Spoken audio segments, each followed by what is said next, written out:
আল্লাহ পাক রব্বুল আলামিন বান্দার উপর যতগুলো ইবাদত আবশ্যক করেছেন তার মধ্যে থেকে কিছু ইবাদত হচ্ছে শারীরিক ইবাদত, আবার কিছু ইবাদত হচ্ছে মালি ইবাদত, আবার কিছু ইবাদত হচ্ছে জবানি ইবাদত। তো মালি ইবাদতের মধ্যে থেকে অন্যতম একটি গুরুত্বপূর্ণ ইবাদত হচ্ছে কোরবানি করা।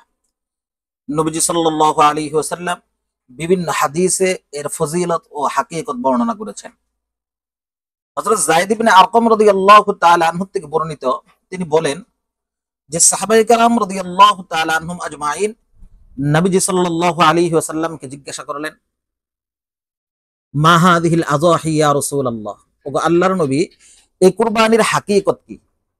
নবীজি সাল্লাল্লাহু আলাইহি ওয়াসাল্লাম বললেন, সুন্নাতু আবিকুম ইব্রাহিম আলাইহিস সালাতু ওয়াসসালাম, যে এটা তোমাদের দাদা হযরত ইব্রাহিম আলাইহিস সালাতু ওয়াসসালামের তরিকা। অর্থাৎ এই কুরবানি তো পূর্বের থেকেই ছিল, কিন্তু আমরা যে কুরবানি করি, পশু জবাই করি, গোশত খেয়ে ফেলি, এটা ইব্রাহিম আলাইহিস সালাতু ওয়াসসালামের জামানাত থেকে। সাহাবায়ে কেরাম রাদিয়াল্লাহু তাআলা আনহুম আজমাইন আবার জিজ্ঞাসা করলেন, ফামা লানা ফিহা ইয়া রাসূলুল্লাহ, ওগো আল্লাহর নবী, কুরবানি করলে আমাদের লাভ কি? নবীজি সাল্লাল্লাহু আলাইহি ওয়াসাল্লাম বললেন, বিকুল্লি শারাতিন হাসানা, যে প্রত্যেকটা লুমের পরিবর্তে একটি করে নেকি দেওয়া হবে। সাহাবায়ে কেরাম রাদিয়াল্লাহু তাআলা আনহুম আজমাইন আবার জিজ্ঞাসা করলেন, ফাসুফু ইয়া রাসূলুল্লাহ, ওগো আল্লাহর নবী, পশমওয়ালা যে পশুগুলো আছে তাদের তো অনেক বেশি পশম, তাদের ব্যাপারে কি হুকুম?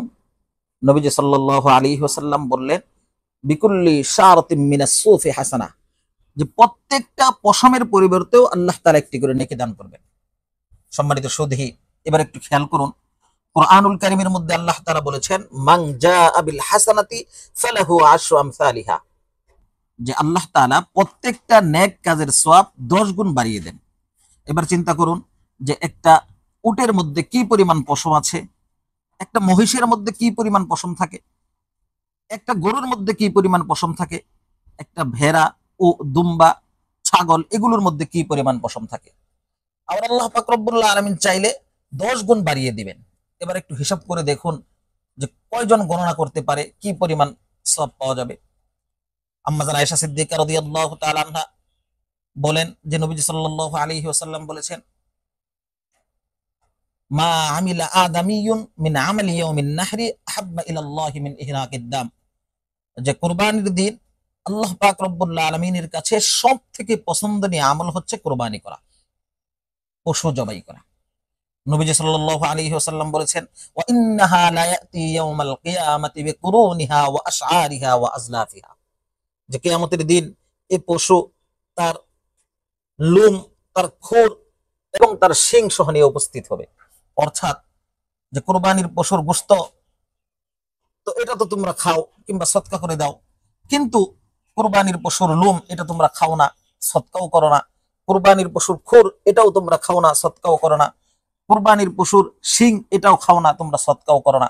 তারপর আল্লাহ পাক রব্বুল আলামিন এগুলোর পরিবর্তেও সওয়াব দান করবেন। ওয়া ইন্নাদ দামা লা ইয়াকউ মিনাল্লাহি বিমাকানিন ক্বাবলা আন ইয়াকউ মিনাল আরদ, যে কুরবানির পশুর রক্ত জমিনে পড়ার পূর্বেই আল্লাহ পাক রব্বুল আলামিন কুরবানি কবুল করে নেন। ফাতিবু বিহা নাফসান, তাই তোমরা সন্তুষ্ট চিত্তে আগ্রহের সহিত কুরবানি করো। সম্মানিত সুধী, একটু খেয়াল করেন আল্লাহ পাক রব্বুল আলামিন কতটা দয়ালু, যে কুরবানির পশু কুরবানি করে গোশত নিজে খাইলেও আল্লাহ তাআলা সওয়াব দিবেন, দান করে দিলেও আল্লাহ তাআলা সওয়াব দিবেন, গোশত সম্পূর্ণ নিজে রেখে দিলেও আল্লাহ পাক রব্বুল আলামিন এটা কবুল করবেন, সওয়াব দিবেন। সম্মানিত সুধী, তাই আমার সকলের কাছে আবেদন, যে কোরবানি হচ্ছে বছরে মাত্র একবার, তাই সকলের কাছে আবেদন হচ্ছে, ছোট ভাই, বড় ভাই, বন্ধু বান্ধব যারা আছেন সকলের কাছে আবেদন, যে সকলেই আগ্রহের সহিত কোরবানি করব, সকলেই আগ্রহের সহিত কোরবানি করব, কারণ কোরবানিটা হচ্ছে বছরে মাত্র একবার। আল্লাহ তাআলা আমাদেরকে আমল করার তৌফিক দান করুন।